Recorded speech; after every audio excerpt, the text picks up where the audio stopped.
میں تنہائی میں اللہ کا ذکر کیا، اللہ کو یاد کرنے بیٹھ گیا۔ کوئی دیکھنے والا نہیں تھا، وہ تنہا تھا، گجرے میں تھا، اپنے بند کمرے میں تھا، اپنے رب کو یاد کیا۔ اللہ کی یاد کرتے کرتے اس کی آنکھوں سے آنسو ٹپکنے لگے، اس کی آنکھیں آنسوؤں کا خراج دینے لگی۔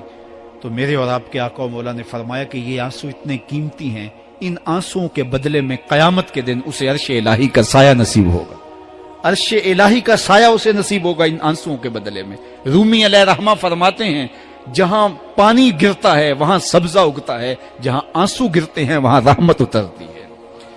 تو اس لیے جو اللہ کی یاد میں رونے کا لطف ہے اور اللہ کی یاد میں آنسو بہانے کا اجر اور صلہ رکھا گیا ہے، یہ گناہوں کو دھو ڈالتا ہے، یہ اندر کی صفائی اور ستھرائی کا سبب اور ذریعہ ہے۔ میرے اور آپ کے آقا و مولا نے فرمایا راتوں کی تنہائیوں میں اٹھ کے قرآن پڑھا کرو اور قرآن پڑھتے ہوئے رویا کرو۔ پھر فرمایا فَإِلَّمْ تَبْكُوا فَتَبَاكُوا، اگر رونا نہ آئے تو رونے کی کوشش کیا کرو۔ حضرت داتا گنج بخش علی حجویری سے ایک مرید نے کہا حضرت اگر رونے کی کوشش کریں پھر بھی رونا نہ آئے، فرمایا پھر اپنے مقدر پہ رویا کرو۔ تم اتنے سنگ دل ہو گئے ہو کہ تمہاری آنکھیں آنسوں کا خراج نہیں دیتی۔ جو رونا نہیں جانتا وہ اللہ کی رحمتوں کو اور اللہ کی کرم نوازیوں کو کیسے سمیٹ پائے گا؟ بچہ روتا ہے تو ماں دودھ دیتی ہے، جب بندہ اللہ کی حضور الہاؤ زاری کرتا ہے، عجز کرتا ہے، انکساری کرتا ہے تو اللہ کی رحمتوں کو جوش آتا ہے اور اللہ تعالیٰ کی رحمتیں اس پہ برستی ہیں اور اس کے نہ صرف گناہ معاف ہوتے ہیں بلکہ اللہ تعالیٰ اس کے گناہوں کو بدل کے نیکیوں میں تبدیل کر دیتا ہے۔ ایک فقیر تھا، ملنگ درویش، اللہ کا بندہ، اس کی عادت یہ تھی کہ اپنے ڈیرے پہ آنے والوں کو کھلاتا، ان کو پلاتا اور ان کی ضروریات کا خیال رکھتا، لیکن ان کو مالی آسودگیاں نہیں تھی۔ ہوتا یہ تھا کہ بعض اوقات لوگ آتے تو ادھار لے کر کے وہ لوگوں کو کھلا دیتا۔ خیر چونکہ فقیر کا مزاج یہ ہوتا ہے کہ لوگ آئیں اس کے ڈیرے سے کھائیں۔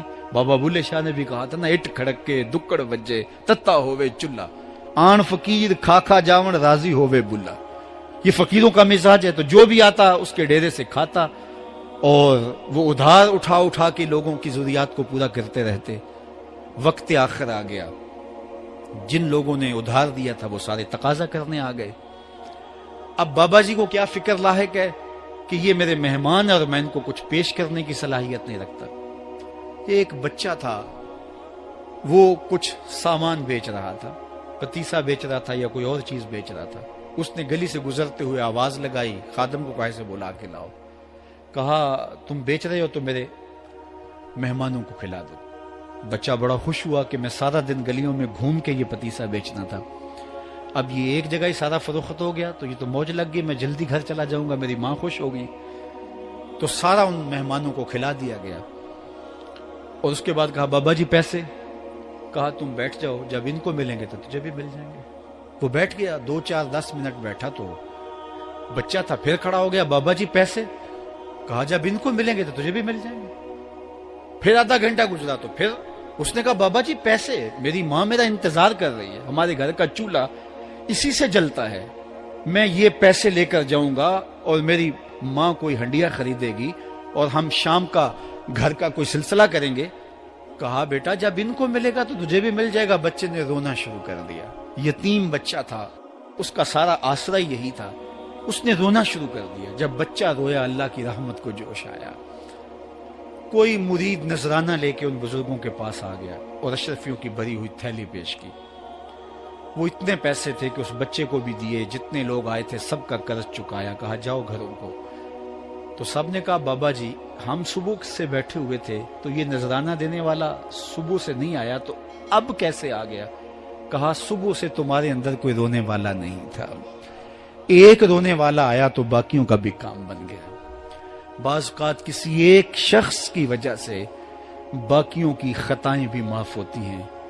آج ہم اجتماعی طور پہ تا حد نظر اندر باہر اوپر نیچے اتنے لوگوں کے ہجوم میں اللہ کی بارگاہ سے یہ توقع رکھتے ہیں کہ مالک کتنے ہجوم میں کوئی ایک تو ہوگا جو تیرا لاڈلا ہوگا، کوئی ایک تو ہوگا جو تیرا بہت قریبی ہوگا، کوئی ایک تو ہوگا جس پہ تیری رحمتیں برسیں گی۔ تو مالک اس کے صدقے سے ہماری خطائیں بھی معاف کر دے، ہمارے گناہ بھی معاف کر دے۔ کوئی ایک رونے والی آنکھ مل گئی تو باقیوں کا بھی کام بن جائے گا۔ اٹھ فریدا ستیا تے میلہ ویکھن جا،